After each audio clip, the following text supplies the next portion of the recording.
Very warm welcome again to this one-day policy dialogue on India-Indonesia relations. So we have had wonderful inaugural and a very stimulating first session on the historic perspective of India-Indonesia relation. And now the next session is on maritime cooperation. So for that, since we are already running late, I would request and hand over to Commodore Samadar Mazumdar to take us through this session. Over to you, sir. Thank you. So we have a little, about 1 hour and 15 minutes for this, but I just want to quickly put some brief remarks before we start this fascinating session on maritime cooperation. Two of them are personal experiences.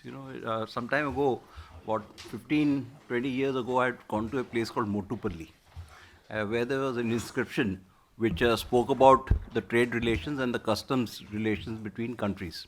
And very interestingly, this has been recorded in history to say how the two countries had, in those days, maybe 1500, 2000 years ago, the customs and trade relations between two countries were actually on stone. The second instance is when I'd gone to Odisha, we had this festival called Boito Bandana. That was to celebrate the seafaring traditions of the Kalinga Empire. And one of the things they spoke about at length was the seafaring visits to Indonesia. Of course, across history, we have seen we had the Satavahanas, the Pandyas, the Cholas, the Kakatiyas, and even earlier, mention has been made about maritime relations and trade between our two countries in the periplus, in the history of the trade between the Roman Empire and India by Warmington, the Strabo's geography, and many of these things. Quite a lot of that was discussed today, but one part of history which might be interesting to note is the tsunami of 2006, where I think both countries really worked together to bring not only relief to each other, but also assisted many other countries in that huge disaster which impacted a lot of Southeast Asian countries. The Indian Navy's contribution was 32 ships, 20 helicopters, large number of traffic and trade, and I thought that really helped reignite India Indonesian relations. Ambassador Gurjeet Singh might support me on that thought. But on the maritime character of our two countries, I just thought I would mention a few things. Firstly, our respective coastlines. Obviously, Indonesia has got 108,000 kilometers of it. We have only 7,517 kilometers. Our EEZ is 2.2 million square kilometers, whereas the Indonesian EEZ is 6.4 million square kilometers. Islands were mentioned earlier. We have 1380 islands, while the Indonesian side is 17,504 islands. So you can see the extent of maritime size and breadth of this wonderful country, Indonesia. More practically speaking, on the seafaring community, India, of course, leads. We have 145,000 seafarers.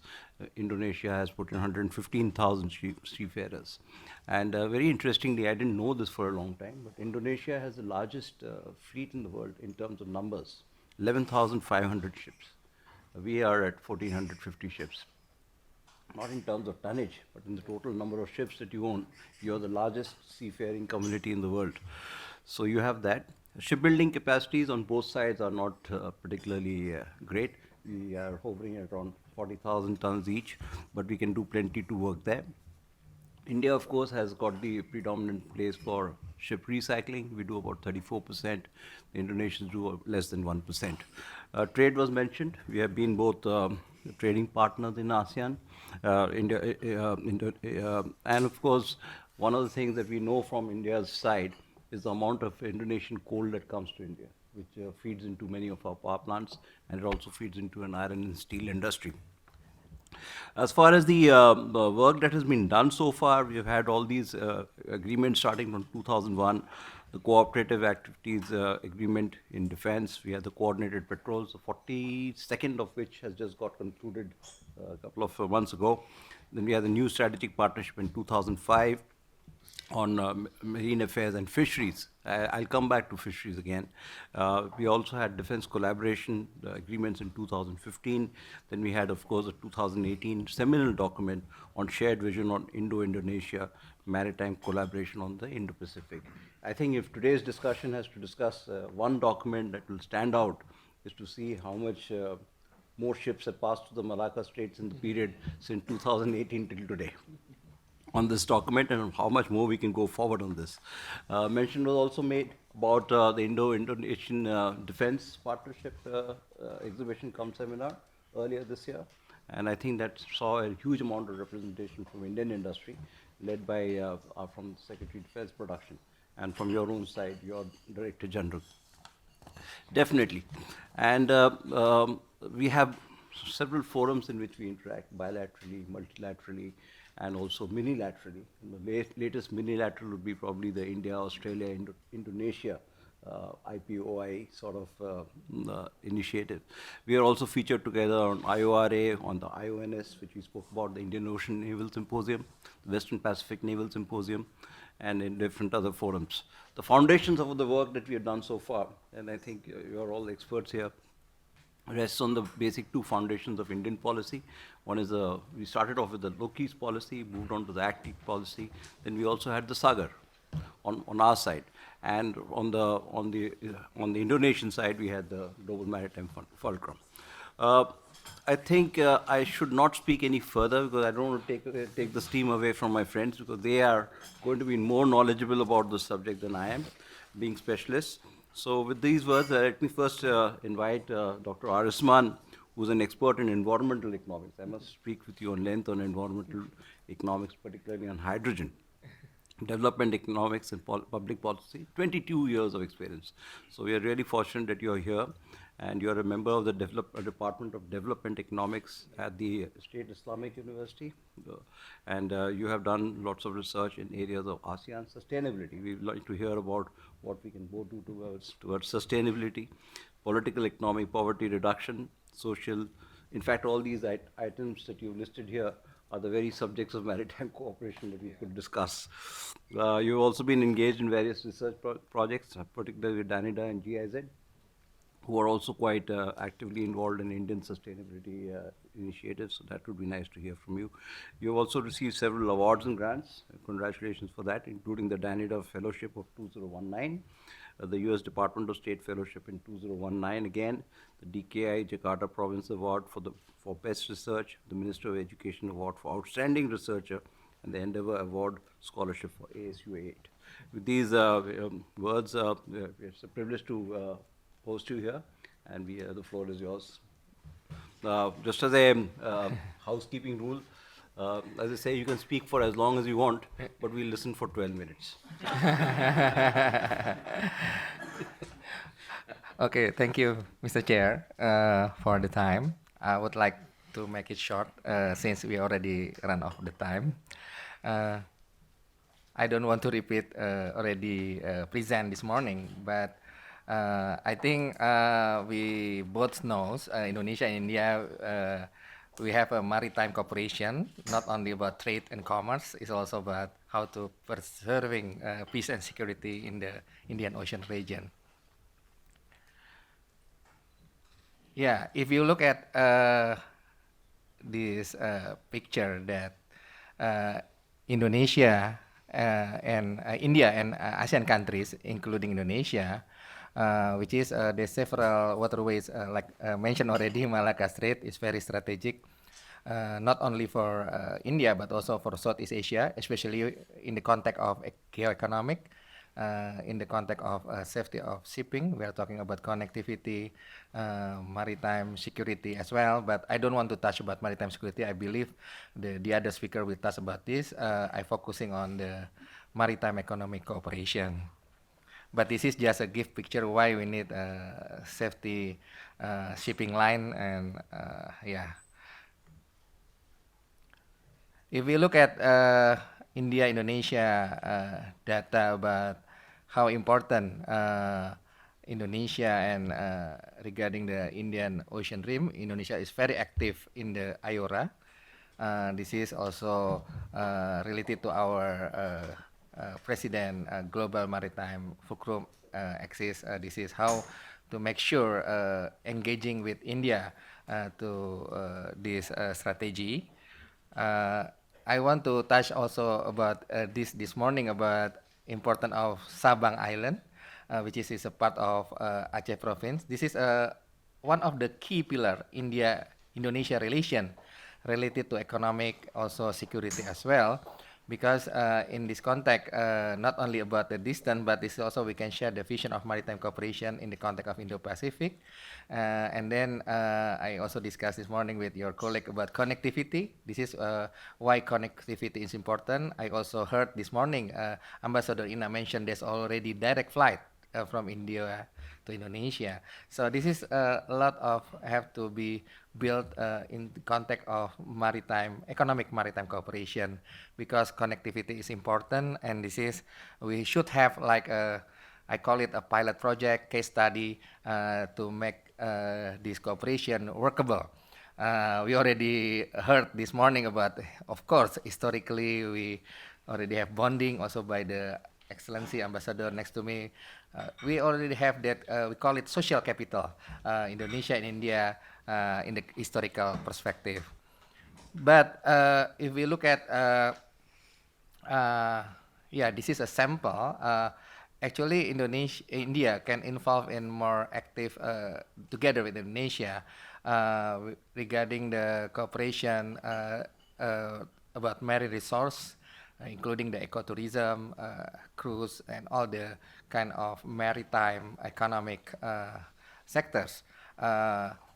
After my presentation, my colleague, which is Dr. Ahmad Purnomo, will more in-depth in the context of more cooperation of Indonesia in the fishery sectors, because he's also a combination of scholars and policymakers. He was a DG of Ministry of Ocean and Fisheries, Republic of Indonesia, under Minister Susi. If you remember our famous Minister of Ocean, the famous means with her policy.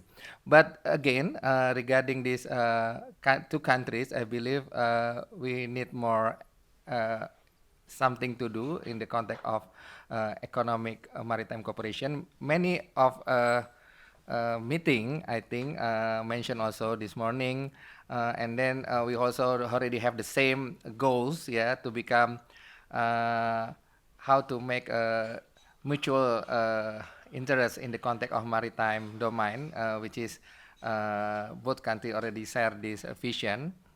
And I think for Indonesia and India, I think this afternoon also my colleague will share about trade and investment. I don't want to touch about this, but again, to improve the connectivity is important, especially in the province in Sumatra, which is can promoting trade, tourism, people to people, understanding.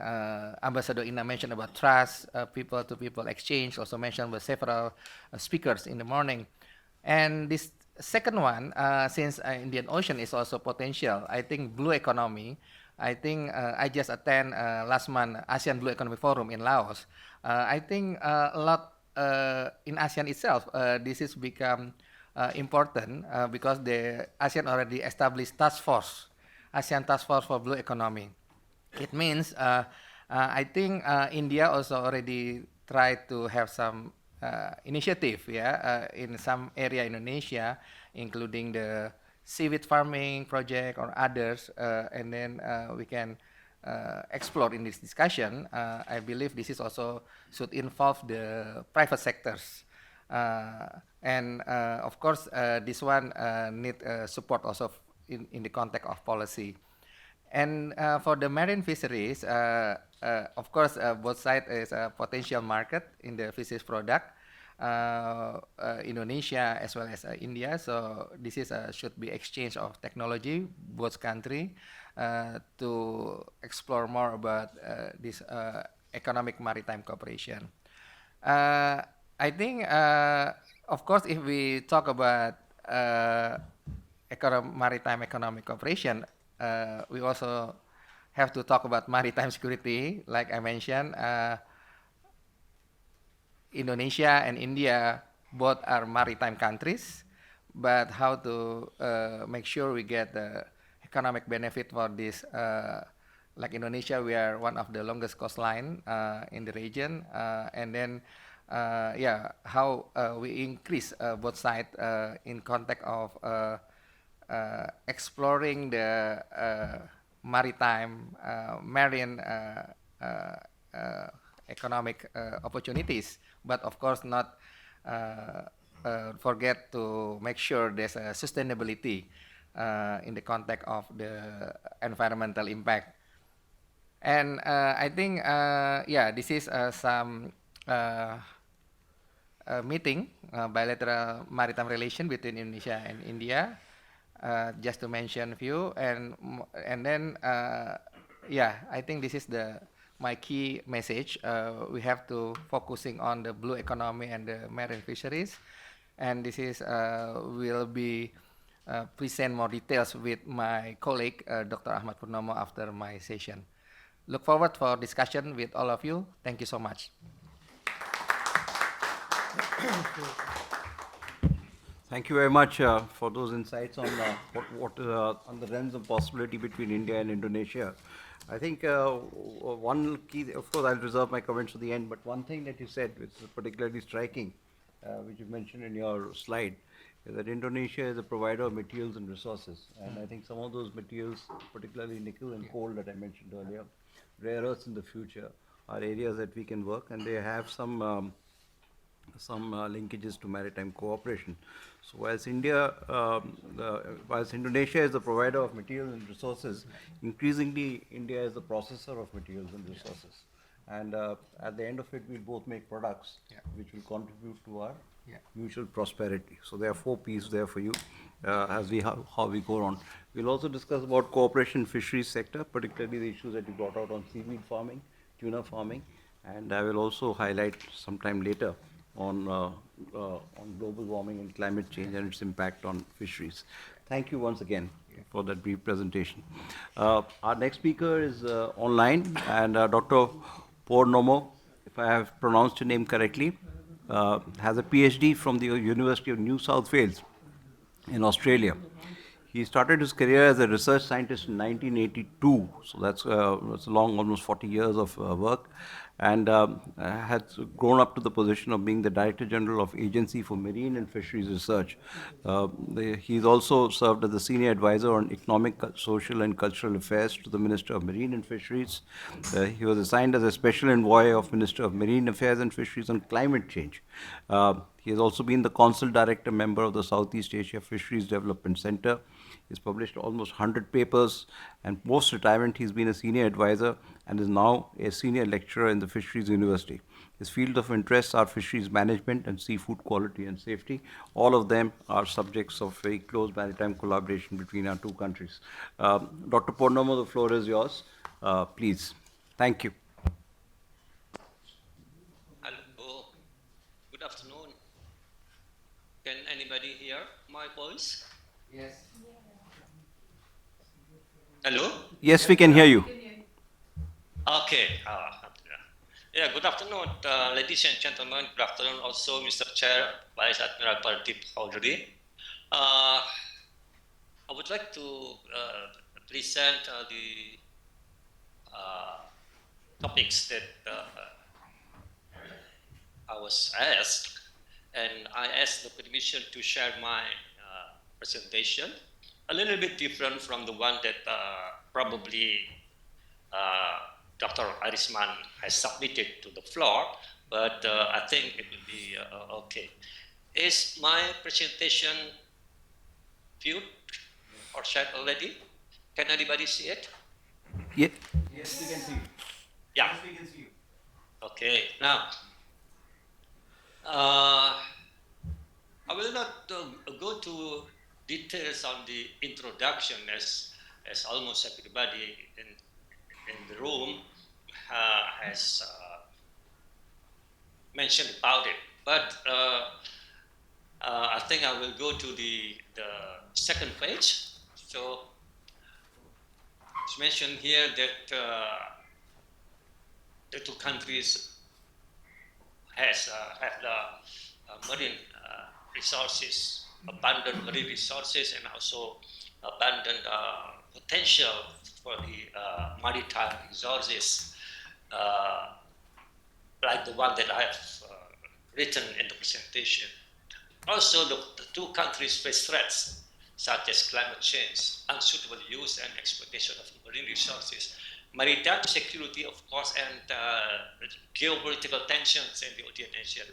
So, yes, it's very right that we have to have a close cooperation. Of course, it's been mentioned in the morning that there are opportunities for cooperation in many areas to promote the development of both countries, including social, cultural, economic, and political issues. But my presentation will focus on the cooperation in the economic sector, in particular the blue economy. The magic words that have been around in the media between governments, community, scientists, blue economy. It's there already, and I think this presentation will enrich some points, although probably not all of them are new. Blue economy, it varies in definition and interpretation, but I think we understand that it usually focuses on balance of use and sustainability of marine and coastal resources. According to World Bank, it is a sustainable use of ocean resources for economic growth, improved livelihood and jobs, while preserving the health of the ecosystem. Or, according to ASEAN, it is a sustainable, resilient, and inclusive use, governance, management, and conservation of oceans, seas, as well as marine and coastal resources and ecosystem. So, approximately the same. It focuses on balance of use and sustainability of the resources. Now, if we are talking about cooperation, we have platforms or modalities for us, for India and Indonesia. We have in the outside IORA. We are members of IORA, and a little bit in this. Another one is ASEAN. We have also cooperation in ASEAN and India, and of course, the blue dot in the middle or in the center of this circle is India-Indonesia. These are the platforms or modalities that we can use for the cooperation. There's another one or two platforms that we can also explore. That is IOTC and IPEC. But at this time, I will only focus on these three. Now, according to IORA, the priority areas and cutting issues of the activities are maritime safety and security and present facilitation, fisheries management, disaster risk management, academic science and technology, and the last is tourism, cultural, and exchanges. Tourism and cultural exchanges.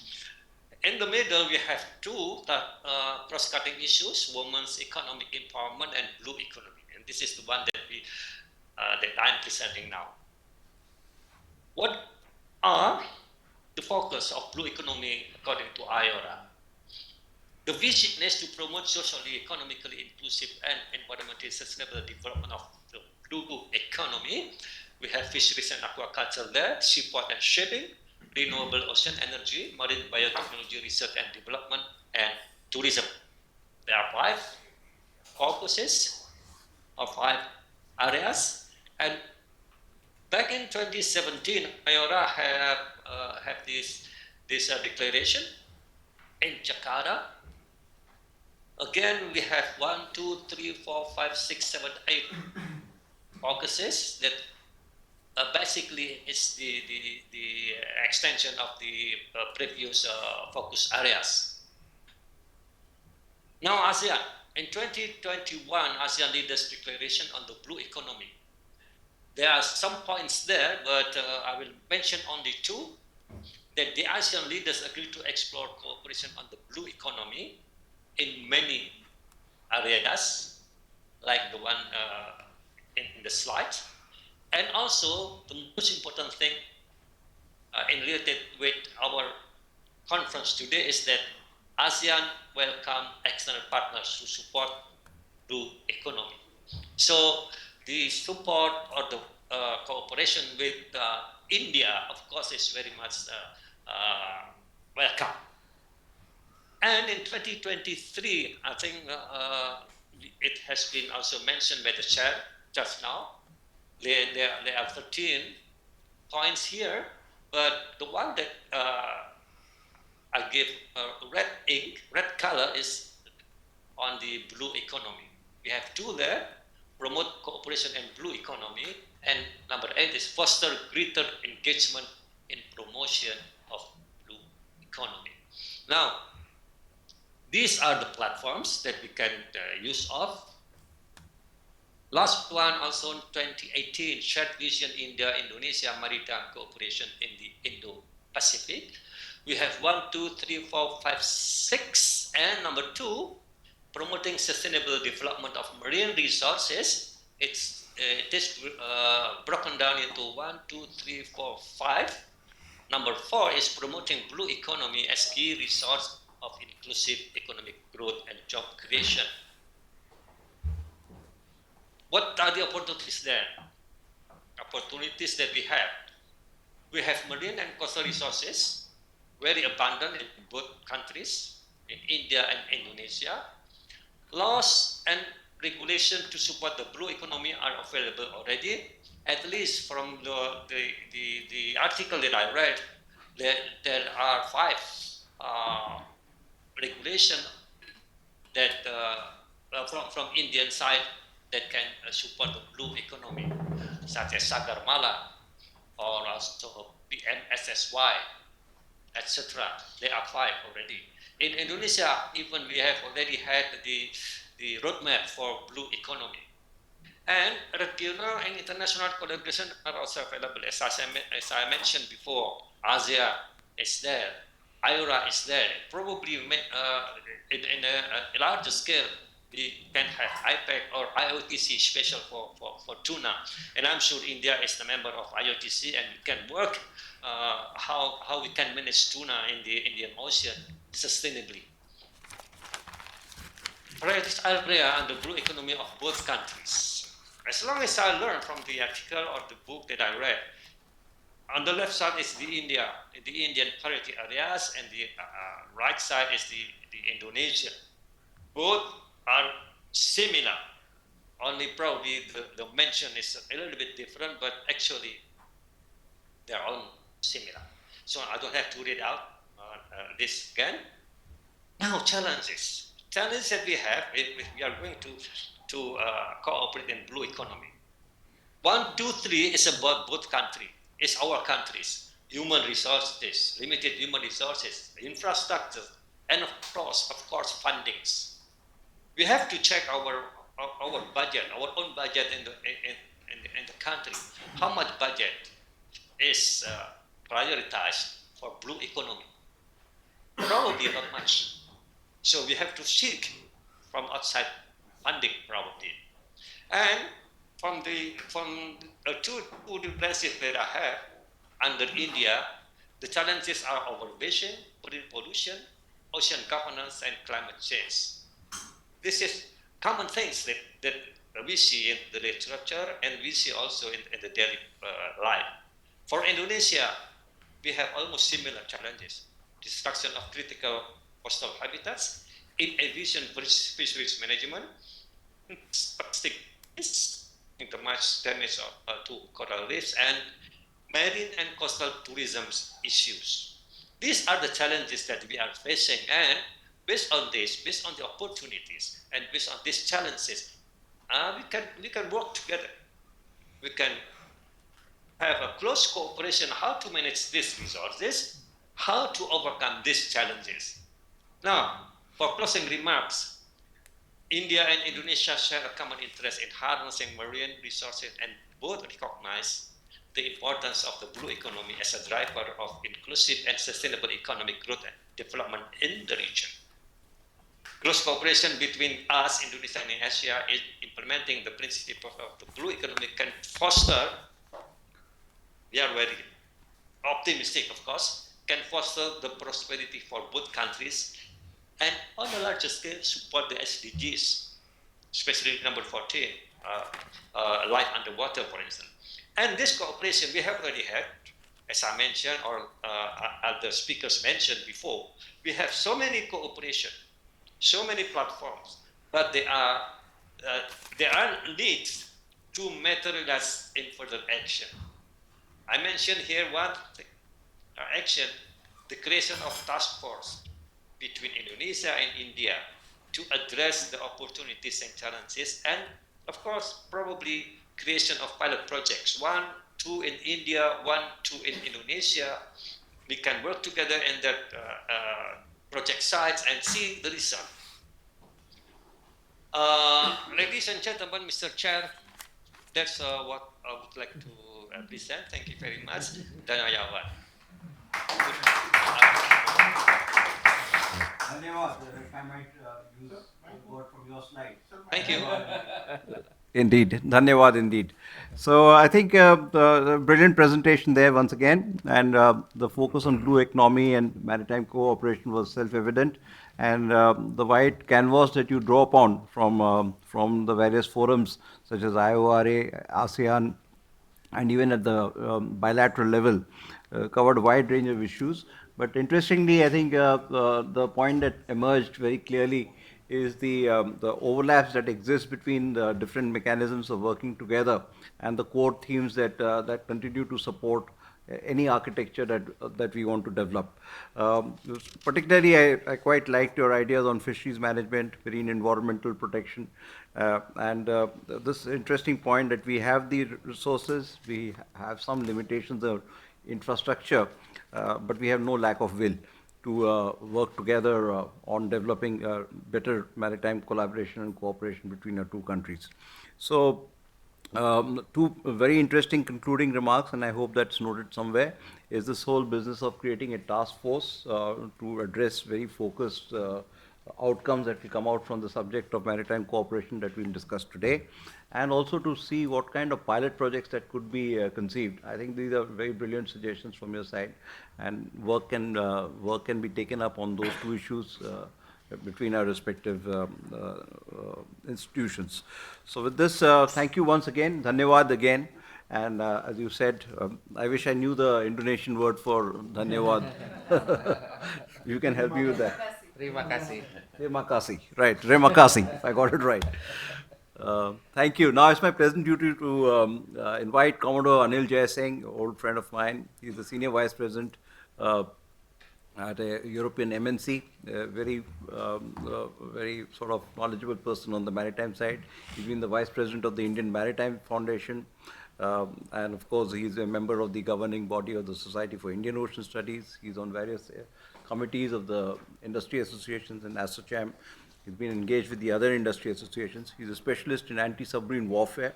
He's commanded 4 submarines, not an easy task to do, and also a fleet ship. And I've had the good fortune of being with him at sea together. It's been wonderful. He's also headed the very critical job of Directorate of Naval Plans, particularly infrastructure planning. And the document that he had prepared at that time, listing out the Navy's infrastructure requirements, which Sarabjit might also recall, was one of the best and comprehensive documents for actually listing out the Navy's detailed assets. What that means to me is his propensity for deep research. And I think we are really fortunate that he is here with us today to talk about Indo-Indonesia collaborations. Between Sarabjit and Anil, I had suggested that one of them talk bilateral and the other could talk multilateral. So Anil, I think you're going to be speaking bilateral, right? Bilateral. Okay. Over to you, AJ.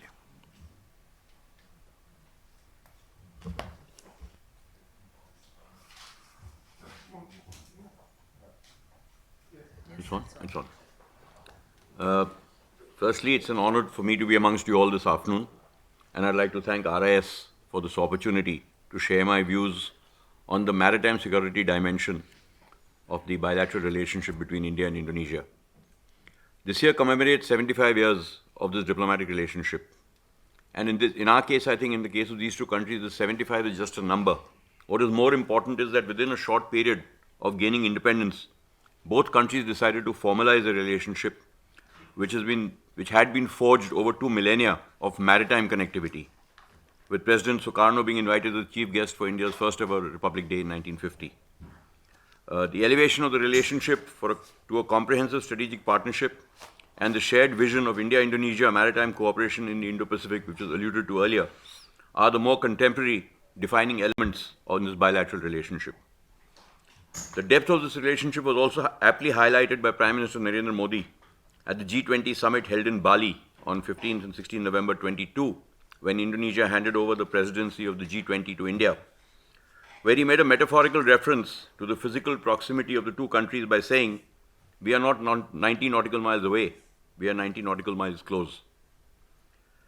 Indonesia and India are two large maritime neighbors, strategically located on either side of the Malacca Straits, which is obviously amongst the most strategic and busiest waterways in the world. And it also provides the vital link between the Pacific and the Indian Oceans and forms the very premise of the Indo-Pacific as a single strategic entity. As its very name suggests, the Indo-Pacific has a predominantly maritime orientation. It has not only become the geopolitical and geoeconomic center of gravity, but is also emerging as the epicenter of the great power rivalry between China and the United States of America. The Indonesia-India relationship is therefore not only important from a bilateral perspective, but also from a regional one. It will require both the countries to work closely together with converging and complementary interests, individually and collectively, to build the necessary capacity and capability for shaping the future outcomes in the Indo-Pacific and perhaps even beyond. The historical foundation of this relationship has been highlighted in the previous session, so I will not dwell on that. However, the fact that it is anchored in the maritime domain merits mention for its contemporary significance. Festivals such as the annual Bali Yatra, which is celebrated with great fervor and enthusiasm in the coastal Indian state of Orissa, reinforces the linkages between the seafaring people of both countries and are important cultural milestones that underpin this relationship. In fact, this historical connectivity was not restricted only between these two countries, but also shaped the historical narrative across Southeast Asia. In the next 10 minutes or so, I will restrict myself to sharing my views only on the bilateral dimension of this maritime relationship from a practitioner's perspective. Since I'm sitting amongst scholars of great repute, I'll stick to the practitioner's perspective of it. And I will focus on 4 aspects, while as the chair mentioned, Captain Parmar will provide a broader overview of the larger regional dynamics of the relationship. So what I'll broadly cover is the geographical dimension of this relationship, the maritime security challenges, how do we blunt the famous dragon's edge, and what can we do together to ensure a better Indo-Pacific. Indonesia's importance as a pivotal state in the Indo-Pacific is as much about its physical and economic size as its strategic size. Its 17,000 odd islands stretch across a geographical expanse that extends more than 5,000 kilometers from east to west and almost 1,800 kilometers from north to south. And it has a coastline, a large coastline, and its EEZ, as Commodore Samadar mentioned, is a staggering 6.4 million square kilometers. It's the 14th largest and the 4th most populous country in the world, with a young population and a large part of it coastal in nature.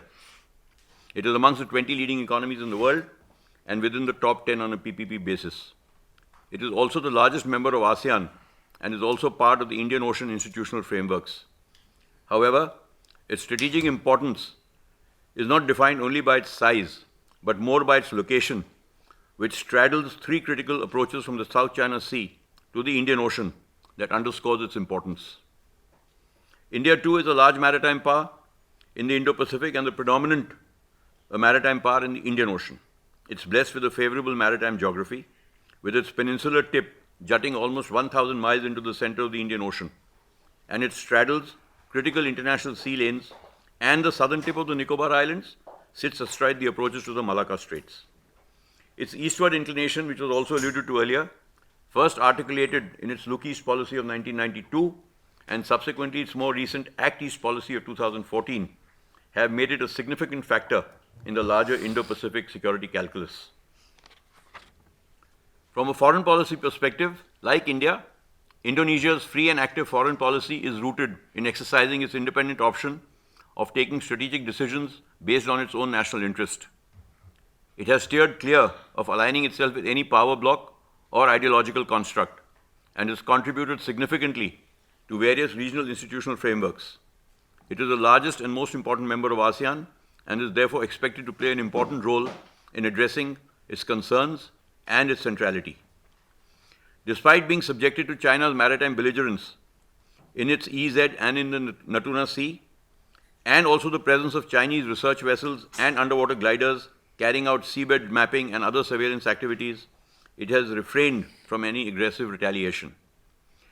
This is, however, not to suggest that it is not vigilant, but has exercised strategic restraint in not rising to the bait. In the regional context, both countries are firmly committed to a free and open Indo-Pacific and its importance, and to address any challenges that jeopardize this construct. For both India and Indonesia, this vast expanse of sea area is both an asset and a vulnerability. At a time when the world is turning to the sea for its future sustenance, the vast resource-rich EEZ of both countries is a valuable asset. However, at the same time, this valuable resource is being challenged by a host of maritime security threats, making it vulnerable. This also includes the existential threat of climate change. It is also evident that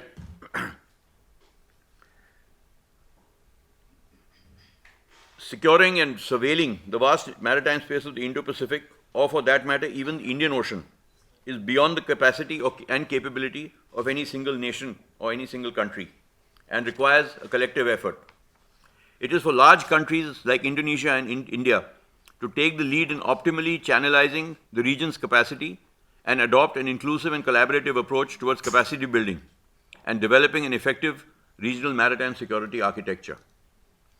As leading members of groupings like the G20, both countries must leverage their influence in addressing the concerns of the smaller nations in the region at leading international fora, particularly when it comes to the threats of climate change, including climate financing, etc. When President Widodo took office as president in 2014, he articulated his vision of making Indonesia a global maritime fulcrum and to play a larger role in promoting maritime security and regional peace. However, there is a perception that in his second term as president, his focus shifted more towards infrastructure development, while the GMF took a back seat. In 2015, Prime Minister Modi articulated the Sagar vision, the security and growth for all in the region vision, for promoting an inclusive and cooperative capacity building approach. In the decades since, the Sagar policy now underpins India's maritime engagement with the entire region. India has firmly established its credentials as the preferred security partner and a first responder in the region, and is always the first one called upon to provide humanitarian assistance and disaster relief, which initially really was the tsunami of 2004, which was a wake-up call for India and the region. And India was one of the first countries to reach many of the places affected by the tsunami, including Indonesia, and thereafter both countries were able to generate a considerable HADR effort. As President Widodo prepares to hand over the reins to his successor later this year, one hopes that the GMF vision will be revived and will provide the capacity to strengthen regional maritime security. Coming now to the dragon in the room. Any discussion on Indo-Pacific maritime security cannot ignore the Chinese presence. While China is consolidating its hold on the South China Sea through its belligerence and intimidation, it is also expanding its maritime footprint westwards into the Indian Ocean. The PLA Navy is on an unprecedented expansion spree.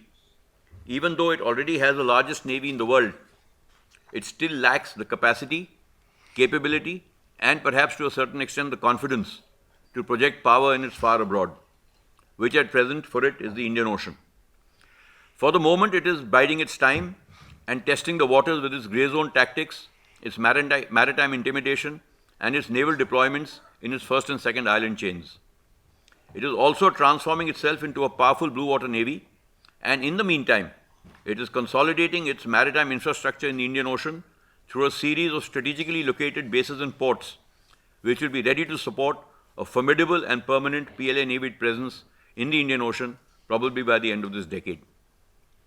Once this is in place, China will begin exerting pressure on reorienting the rules-based order in its favor, which will be the beginning of the end of the free and open Indo-Pacific. China is deeply concerned about its Malacca dilemma, and this is not restricted only to the Malacca Straits, but also includes the Sunda and the Lombok Straits, all of which pass through Indonesian waters. These are indeed China's Achilles heel, because not only are they critical for the smooth passage of more than 50% of China's trade in energy, but can also effectively monitor the movement of PLA Navy ships and submarines to and from the Indian Ocean. And if push comes to shove, these choke points can actually be used to choke the PLA Navy's operational choices in the Indian Ocean. Here I would like to make a mention of the India-Indonesia-Australia trilateral, which will probably be discussed in greater detail. But I'm looking at it only from a military perspective and a security perspective. An effective India-Australia-Indonesia trilateral can form an effective bulwark against the expanding Chinese naval presence in the region and further restrict its options available to it to be able to expand its footprint westwards. Coming to defense cooperation between our two countries, Indonesia and India share a robust, multi-layered defense partnership. At the apex level, a biennial defense ministers dialogue is in place. Defense cooperation meetings and staff talks are a regular feature. And some of the institutional mechanisms to develop a shared understanding and deeper cooperation, like the Indian Ocean Naval Symposium. At the operational level, both countries participate in bilateral and multilateral exercises. The two navies have been carrying out coordinated patrols since 2002. As mentioned by Commodore Samadar, the 42nd Corpat took place off Sabang from 22nd to 24th of May this year. It may be recalled that a few years ago, when Indonesia had a tragic submarine accident, India was quick to offer and send its submarine rescue vessel. Unfortunately, as happens in most submarine accidents, there were no survivors. In the last few years, defense industrial cooperation has become a priority area for India. India is laying a lot of emphasis on joint technology development, joint manufacture, and defense exports. Its Make in India vision is actually Make in India for the world.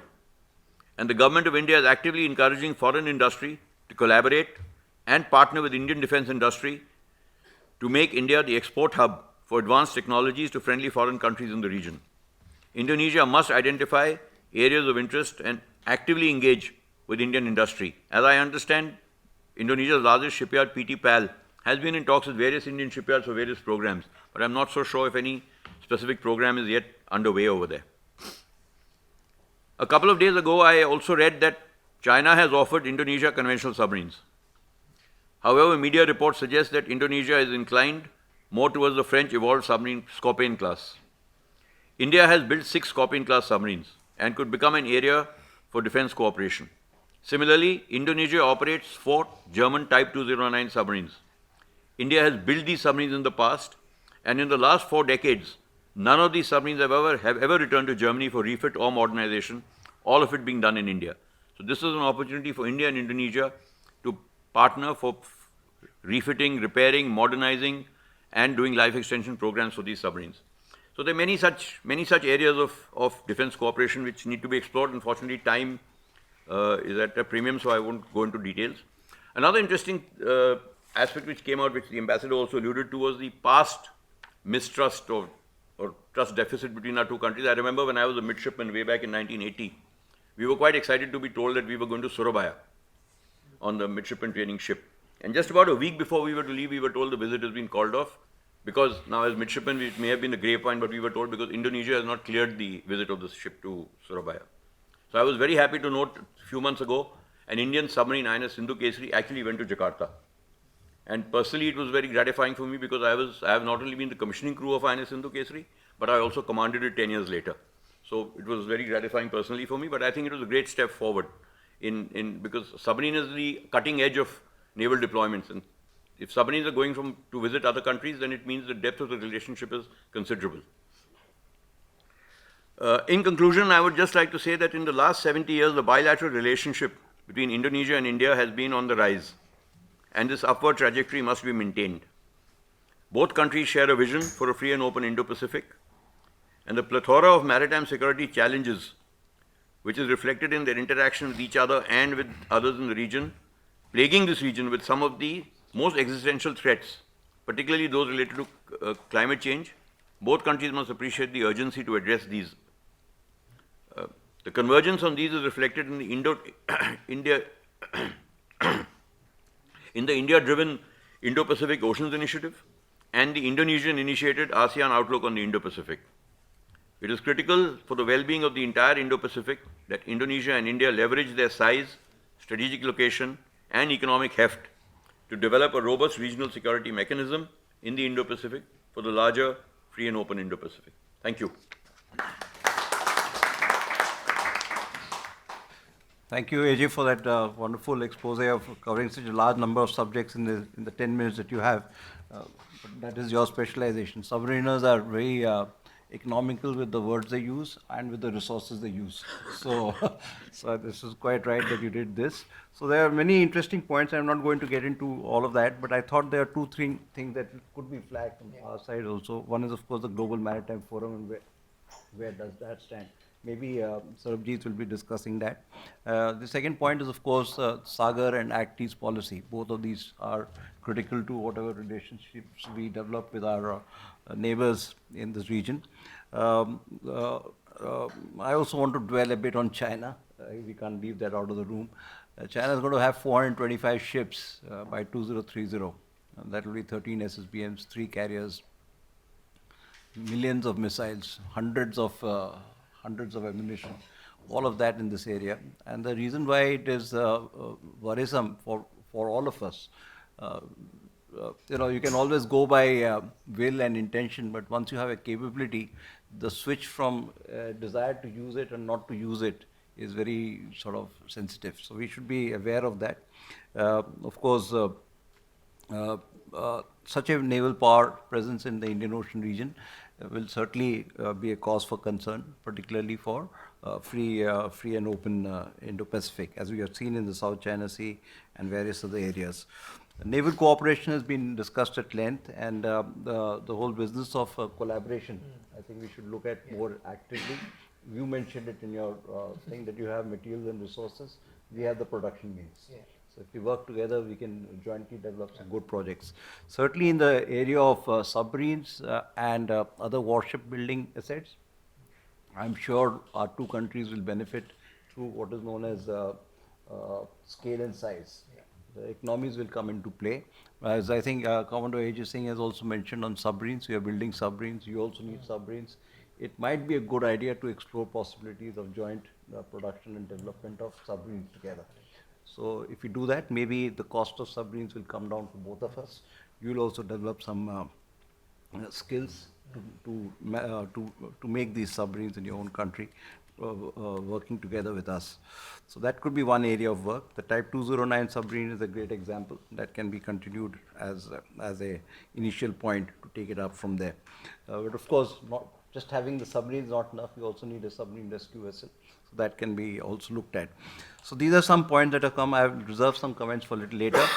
So it's now my pleasant duty to invite my good friend and old colleague, Captain Sarabjit Singh Parmar.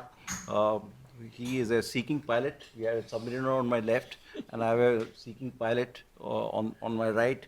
So I think we have got the dimensions covered from the seabed to the aerospace area. So he's been he's a member of the 11th Antarctic Summer Expedition in 1991, and he's done the Management Defence course conducted by the British government in Colombo in 2005. He represented the Indian Navy in the first international HOSTAC helicopter operations from ships other than aircraft carriers. Pretty complicated stuff in Norfolk, USA. He's been with me in the Directorate of Naval Planning as my colleague there. He's also been a directing staff of the Defence Services Staff College, and he's done a lot of work on research and development. So here again we are privileged that we cannot compete with the research experience and scholarship that is in this room, but I think to some extent some good work has been done by both my two colleagues on this panel, and so therefore at the present you are a visiting fellow at the distinguished fellow at the United Services Institution, which is the oldest institution in Asia. and it has lived for more than 250 years, if I'm not mistaken, on scientific, on academic research. So with these words, Sarabjit, the floor is yours. Please go ahead. Okay, it's on? All right. Thank you, sir, for those kind words, and thank you to RIS. It's always a pleasure to, discuss maritime issues in this room with our friendly neighbors. I always say that you may be distant, but if you have a coastline, you're neighbors. So that's something we should look at. And I think RIS should take note. You put 3 ex-naval planners in the same session. So God help you when you make the report. That's one issue. Okay. I'm going to take 2 terms from what Ambassador Krishna Murthy said in the morning. Gatekeepers and emerging global players. And somehow my presentation will revolve around that. It is very clear that there is an alignment and convergence of thought and ideas in this very room, as always done, maybe at the track 2 level as of now in this session per here. So we have the ingredients. So we have the ability to cook up the right dish, which Ambassador Gurjeet had mentioned could perhaps add spice to the relationship. So let's see where we can go from here. And I just thought I'll flag this area where both our countries are together. And the yellow lines indicate the international shipping lanes or the sea lines of communication. And Indonesia being an archipelagic nation and India balancing continentality with maritimity is an approach that both nations have to understand of each other's approach. And if that is achieved, we have better convergence for maritime issues. But having said that, 6 of the 11 choke points of the Indian Ocean region is where Indonesia sits. Not a very enviable position, especially since you have the South China Sea just above that. And therefore, an archipelagic nation, 6 choke points, you need to look at it very carefully, especially other nations. India's central position in the Indian Ocean region also provides it the ability to look at certain things. So both the nations together, rightfully said, are the gatekeepers. You need to be very careful when we look at that and how we can work together. And then, of course, we have flashpoints, and I've added Bangladesh of the recent issues out here. So, therefore, there is an issue that not only impacts trade and commerce, but the stability in the whole region. And instability can spread like a virus. A little careful on that. And therefore, the idea together is to shape a favorable and positive maritime environment. I'm taking a line out of the Indian Navy's 2015 unclassified maritime strategy with the aims or 3 principles of the promotion of stability, maintenance of security, and preservation of peace. If we sort of keep these 3 principles in mind, then obviously we are on the right track. I just thought I'll reflect on maritime boundary agreements that even predate UNCLOS, and we've seen that India and Indonesia, 74, continental shelf boundary between Great Nicobar Island, Sumatra was discussed, and then in December 74 it came into force. In 77 we extended the boundary northeastward, and in 77 it came into force. And then of course we can't forget Thailand, because it's the trilateral point which is out there. And therefore, in a nutshell, we see that we've been able to establish our relationships in a very peaceful manner by coming to an agreement insofar as maritime boundaries. That's a huge thing to happen, and that's why the Bay of Bengal perhaps is one of the most not so stable but a peaceful region where you don't have any of these maritime. A few niggling droughts are there. Just to put it in perspective, this is where the map is, and then of course from Indira Point to tip of Aceh, the distance has been mentioned. Why do I mention this? Indonesia, since it ratified UNCLOS, did not deposit any statement till 8th April 2024 under Article 310. And I just thought I'll bring it to your attention since a recent development. This was the statement that Indonesia does not accept any of the procedures provided for with respect to disputes concerning the interpretation of application of Articles 15, 74 and 83, only these, or those involving historic bays or titles. And this was 8th April 2024. Your Article 15 is delimitation of the territorial sea between states with opposite or adjunct coasts. 74 was EZ, similar statement, replaced territorial sea with EZ, and 83 was continental shelf. Now we have Indonesia's extended continental shelf accepted, but one interpretation or one analysis you can take, the target area for this statement is the South China Sea. If there's anything in the Bay of Bengal or anything which impacts India, Indonesia, can be done mutually, bilaterally. But I thought I'll flag this position because it indicates a change in the way Indonesia has started looking at UNCLOS, and rightfully so, perhaps, given the situation. If you look at India's maritime contours and the broad umbrella of what India does, engages with the world, is under Sagar, which has been given enough attention. And then, of course, when we step out, it is the neighborhood first policy. Look to Act East policy has been covered. Look West is also there. It's important for Indonesia, given the flashpoints I've shown.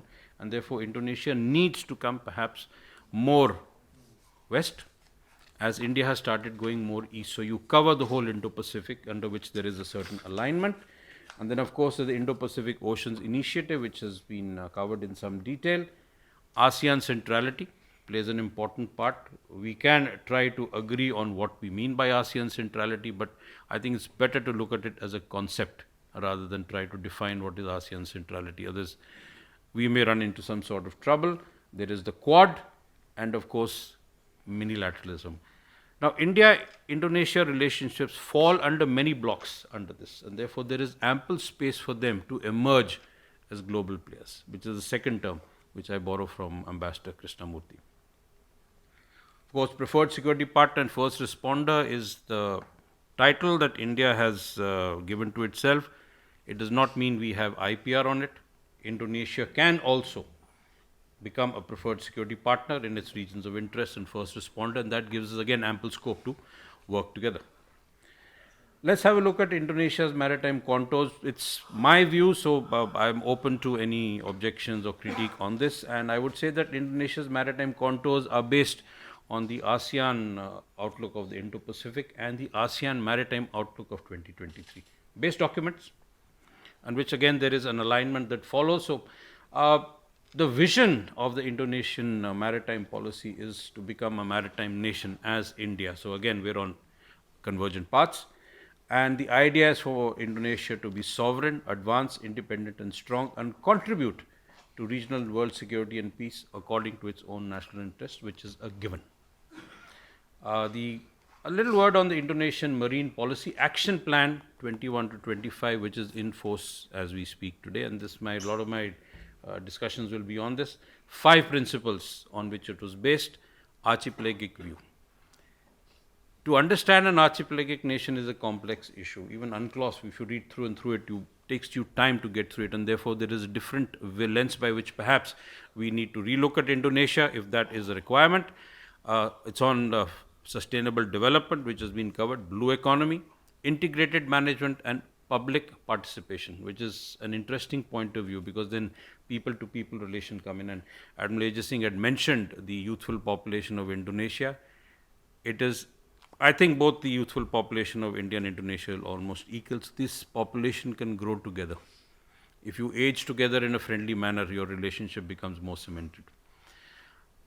Let's have a look at the Indonesian Marine Policy Action Plan 21-20. It's 8 goals. I'll just flash them through: sustainable management, marine resources, developing the quality of HR, knowledge and reliable marine technology, building strong maritime defense and security systems, enforcement of sovereignty and national security in the sea, implementation of good maritime marine governance, and promotion of coastal communities and small island welfares. Now, this is an aspect that even India looks at. So we have a development plan for our own islands itself, which are plentiful. And then, of course, completion of regulations in marine spatial planning, which is important. I think it's a very underlooked area, and protection of marine environment. And so I thought, let's try to compare, can we get a sort of convergence if we look at these policy plan and IPOI, and I just formulated this table. It's not in any given order, but I tried to relate what I thought were the aspects that would sort of converge. Of course, when you look at the right column under IPOI, marine resources, Indonesia is already on board. The only other Southeast Asian nation on board is Singapore. And do remember, IPOI was discussed and formulated under the framework of the East Asia Summit. So ASEAN once again jumps in. So this is an area where India and Indonesia need to push other nations of both South Asia and Southeast Asia to come on board. Then it becomes a more sub-regional issue, and much more work can be done at under minilateralism, which I will refer to later. And therefore, if you look on the left column, you have at the bottom you have maritime culture and maritime diplomacy. So this is, if this is an area that is not being worked out, then we need to look at it. So this is just a broad indicator of a broad comparison.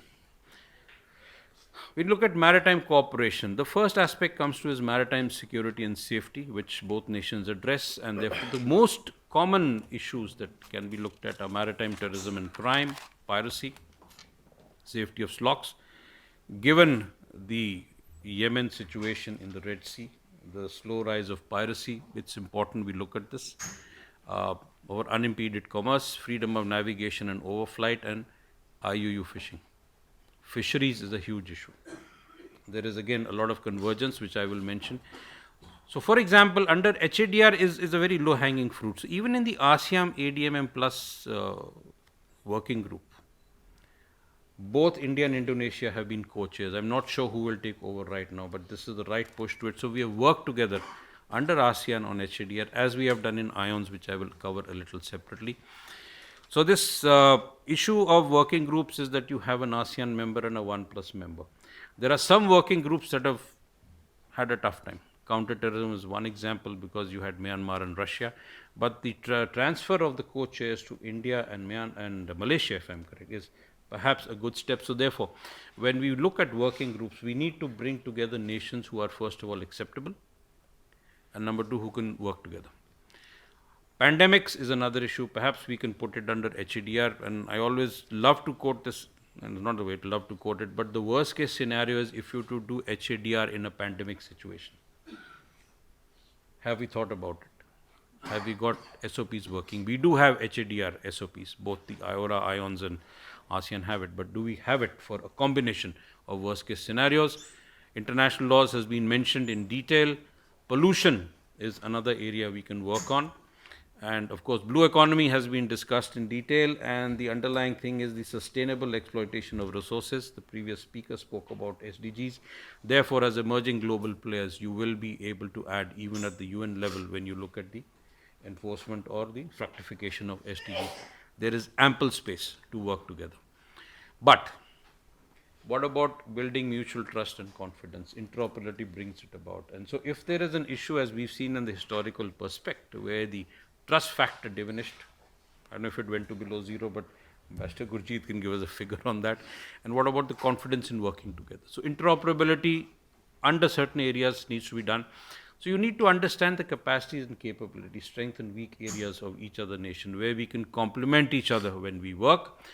There are already institutional exercises between the three armed forces. Corpats has been discussed, but I'll just add a word for Corpats here. To date, we do the Corpats on our side of the international boundary line. If my last reading is correct, if it's changed, I'm again open for correct guidance on that. We need to cross that Rubicon. If you actually want to, and if you remember the map I showed you, it's not much of maritime space. So we need to allow our respective maritime agency ships to cross over and do the work together. Then perhaps you can build on the more bigger aspect of maritime safety and security when you look at tougher aspects like actually combating piracy together or maritime terrorism together, for that matter. Defense equipment has been covered. Indonesia has evinced an interest in BrahMos. Philippines has bought it. Adds to your capacity capability, a big deterrent value. And also ensures that India gets a little bit more involved in South China Sea. Stays clear of any statements that India and China have the same, and a lot of other Southeast Asian nations have a convergence on innocent passage for warships and military activities in the EZ. So there's nothing much that can be said about it. But building capacity, capabilities, especially in defense, and adding deterrent value to your hard power is an added advantage. Multiple. IONS, for example, Indian Ocean Naval Symposium, there are 3 working groups, that is HADR, Maritime Security and Information Sharing and Interoperability. India is the co-chair for the first 2, it's a member in the third, and Indonesia is a member of the HADR working group. So we've seen, we're working in the Indian Ocean region together and under ASEAN together as far as HADR is concerned. India will be the chair of IONS from 2025 to 2027. So there is ample scope for further work to be done. IORA 6 priorities, 2 cross-cutting has been already mentioned. Just to look at it, India is the coordinating nation for the working group on maritime security strategy, security and safety. Indonesia did yeoman's work insofar as the core group on fisheries management is concerned. So that's another. There are a lot of homework already be done. We just have to, connect the dots together. And India is the vice chair of the Council of Ministers till 2025, and then will take over the chair. And if Indonesia gets elected as the vice chair, I mean, there is a lot of distance that can be covered. Under ASEAN, now here is a little bit of enigma, I would say. If you do remember, there was a State of Southeast Asia 2024 survey report that came out. Under the aspect of strategic relevance to ASEAN, Indonesia had placed India 8 out of 11. Overall, we were placed 9 out of 11. Now, if this is how India is rated in the eyes of ASEAN when compared to other nations, then India has a lot of ground to cover if it needs to build its trust, confidence under the strategic relevance for that area. So that's something, what that said. So under the bilateral platform, we've got good relations. We've got a lot of things working together. But if we're a lower option in the bouquet of nations, then we need to reflect. The trilateral was mentioned, India-Indonesia, Australia, and when they met in July 2024, opportunities for working together under the framework of IPOI and IORA was discussed. So there is already a thought process in place. MDA is an issue, especially underwater MDA, given the fact that we are looking at the entry of Chinese submarines through perhaps 4 out of the 6 choke points I have mentioned. So we need to look at developing MDA and underwater MDA in the South China Sea and, of course, west of the Malacca Strait together. So this is where India, Indonesia are strong. Marine pollution has been covered, blue economy, I'm not going to go into more depth of that. So therefore, my last point, multilaterals are viable options. For one, if you get the right combination going, you are avoiding a power competition. Just to get back to the example of the counterterrorism group under ADMM Plus, since Myanmar and Russia together, a lot of meetings were, you had countries like US, New Zealand and other nations who were dialogue partners, did not attend. So therefore, you can avoid power competition if you get the right choice of, if you get the right combination of nations. 3 to 4 is a good number. It is small, it is workable, they are flexible and they are result oriented. And these not only add to the trilateral or bilateral relations, they also add and enhance the multilaterals. In this case specifically, since we discussed it, ASEAN, IORA and IONS. As I said, a lot of work has been done individually by nations or in certain groupings. And I came across this graphic yesterday or the day before, I think. And if it reflects India at number 2 position and Indonesia at number 4 position, as in the pecking order of estimated contribution percentage to the world GDP between 23 to 28, we have a lot of heft here. I think we just need to put things together and add spice to the relationship. This is one of my favorite quotes from one of the Shangla dialogues. Let's strategize, but let's keep it simple, let's keep it focused. Thank you so much. Thank you, Subjit, for that excellent presentation. We are a little short of time, so I'll quickly point out a few things so that we can frame some discussion points for a few minutes. Of course, this very relevant point on Indonesia's declaration to the UNCLOS on the articles on territorial seas, EZ, and the contiguous zone is significant. I think we could study that a little more in more depth to see how it works for it. The second part, of course, is this whole business of the marine policy action plan. And I think we haven't spoken enough about the marine spatial planning talent that Indonesia has got. And I think they've done an excellent job on that, frankly, from the way that you've done your marine spatial planning. I'll talk about it a little later. HDR in a pandemic environment is certainly something worth thinking about. How will that be done? Issues on sustainable management of marine resources. We'll speak about that after the sessions. And of course, this whole business that multilaterals are maybe a nicer way to work, particularly in the context in which India and Indonesia's GDP are reflected in the period at the end of the decade. So now, before we close and make my last smidge, I will first invite my panel members if they have any questions to the other panel members. So, AD, you're closest to me. If you have a question to anyone, you can suggest. No, thank you. Thank you. May I Do you have a question to any of your panel members? No. Thank you. Sajid, you have a question? No, right. Okay. So now with that, with that done, we have a few minutes before I summarize. If there's any questions, yes, sir. Dr. Anand, sir, please. Thanks a lot. I recall my days.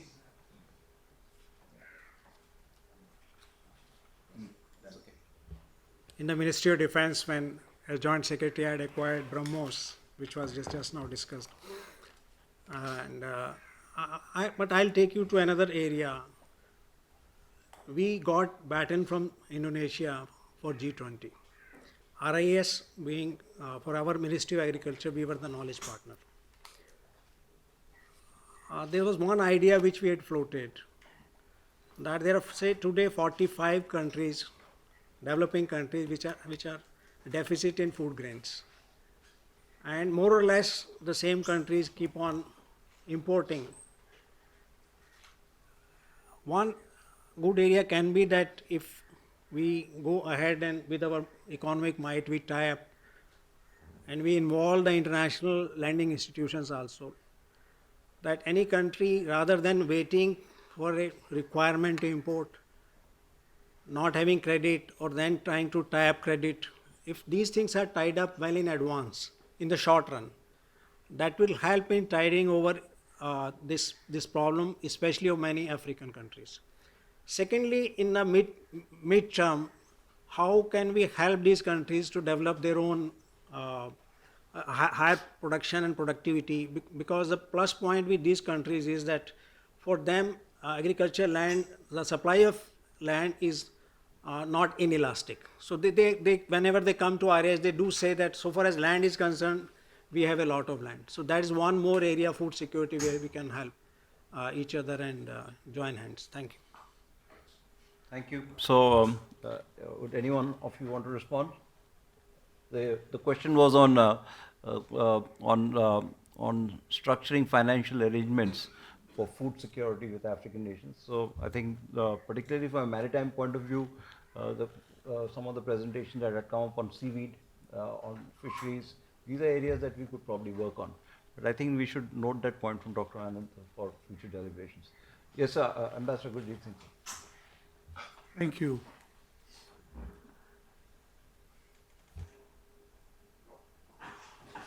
Thank you. Okay, so just to address the last point, one of the areas where Indonesia does not work with India is on dealing with Africa. In the follow-up to Bandung, they have this new strategy or something with South Africa. They never involved India in discussions with it. So I think now to say that I will do food security, all that, first get your basics right. And if you don't want to do it with India, nothing else is going to happen. Second thing, I think we all been a little coy in talking about China, particularly on maritime security. So China is the threat Indonesia does not want to recognize. And if they don't want to recognize it, how are we going to recognize it? We talk about 6 choke points. They are all happy letting Chinese ships go through closing their eyes. This is the reality. So you may want to choke whatever, but they're not going to allow you to choke it.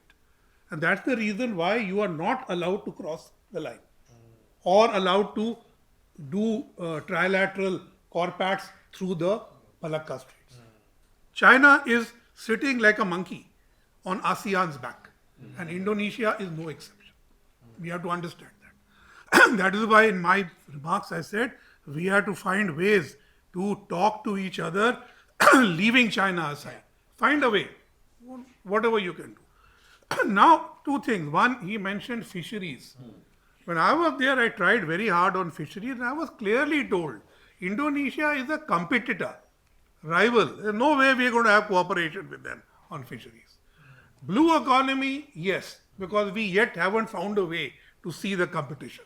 We still can think about it. But I think one thing we all must be clear about Sabang. In my essay in a recent book, I have clearly said that Sabang is the most useless exercise that we have undertaken. If Indonesia was serious about giving India a port, In 2011, during SBY's visit, an agreement was signed for a port in South Sumatra. Never went through. They could have given you Kuala Tanjung near Medan, from where the bulk of your coal and palm oil goes to India. Makes commercial sense. Or they could have invited you to the Karaktau port or Banten. In fact, when General Luhut came here before Modi's 2018 visit, CIA invited me to chair the business meeting from our side. And I told, he said Sabang, Sabang. I said, "Yeah, I have been to Sabang. It only does dhow trade with southern Myanmar and southern Thailand, not even with the bulk. Oh, where are you putting us in Sabang?" And today, in some presentation, I saw a long list of pros for Sabang. I put it to you, if all that was feasible, why can't we just do them in Nicobar? Why are we going to Sabang? So this is a red herring. And India-Indonesia relations are full of such red herrings.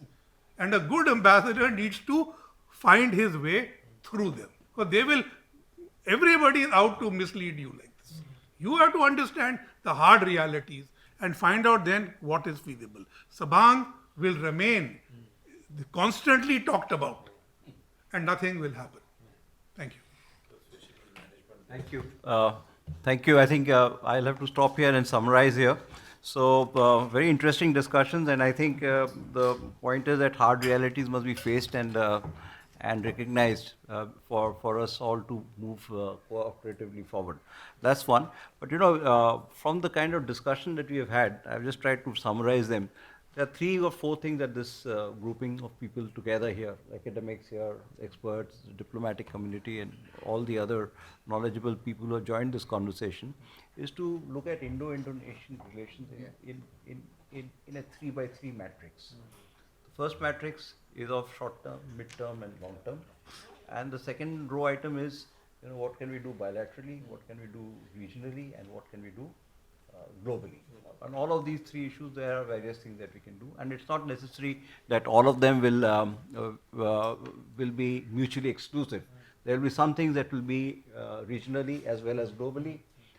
For example, climate change, global warming, ocean health and governance. These are to be handled at both levels, both bilaterally, regionally, as well as multilaterally, and to find common ground in which both India and Indonesia can go together.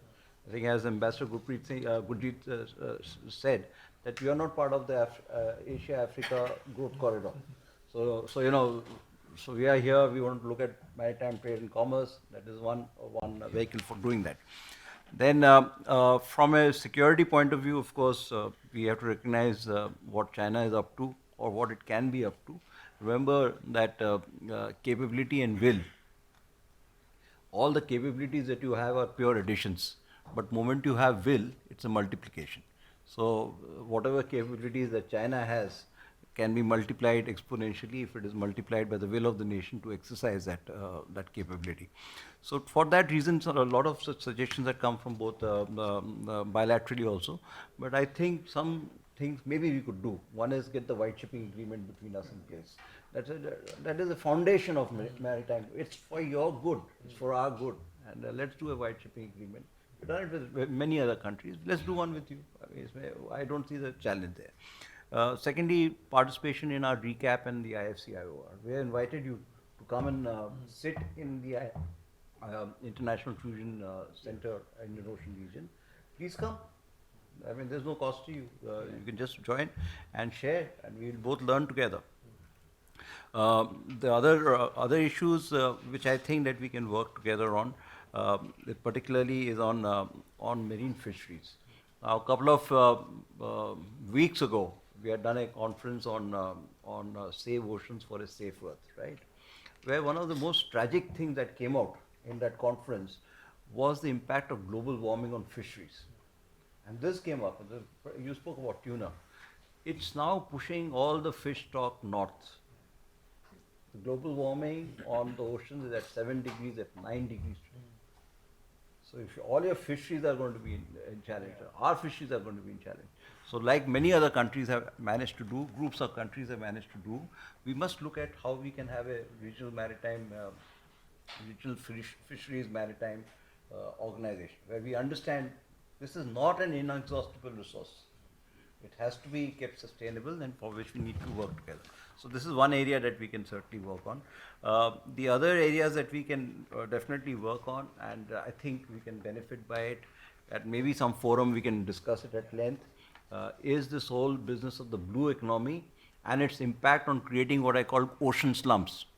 If you just have blue economy, blue economy, blue economy, you will have ocean slums. Just like land spaces have to be apportioned for purposes like industrial use, commercial use, agriculture use, forestry use, etc., ocean spaces also have to be segregated in that way. Otherwise, you will have ocean slums, and you can't get rid of that. So maybe we should try and do some work on marine spatial planning. The United Nations Treaty on Areas Beyond National Jurisdiction has very clearly mentioned that we have to meet to a 30 by 30 target. Neither are you there, neither is India there, but we can both be there together if we envision a future where the oceans are protected, and which it can be foundational for our maritime collaboration. I spoke at global on tourism. We're talking about this 90 kilometers, whatever, and it might be a Dhau port, Sabang, but it's 90 kilometers away. Maybe we can develop some tourism, but I'm not saying that there's going to be Dhaus from Indira Point to Sabang. We may have to take it from maybe Port Blair to some other place, etc. But some tourism things can be developed. Technology can be used. You can have high-speed ferry crafts today, electric ferry crafts. You can do 60 knots. You can have hovercrafts. An entire ecosystem of very profitable tourism businesses can start from there. These are sort of things that could be done. We have tried to look at it. So tourism has been on the rise, and good to see that a lot of air connectivity has happened. But from a maritime side, we need to see how much more liner trade can we do between us. I think Ambassador Gurmeet very correctly brought out that we are getting all your coal and we don't have a liner trade with you.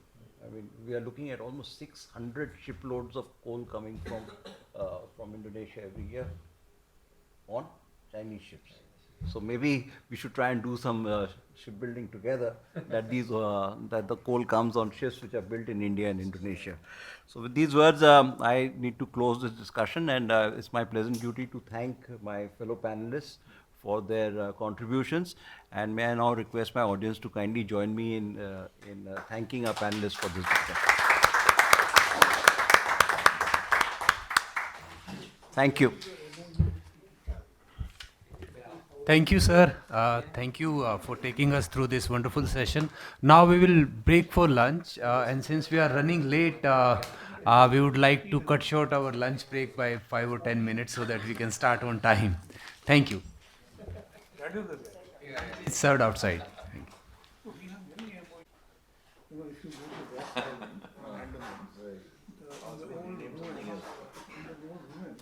you. Sculptures, wood panels. Okay, thank you. Thank you. The Japanese surrendered to my grandfather in Sumatra. World War II. Right? Thank you. Thank you very much. We can do something together. Thank you.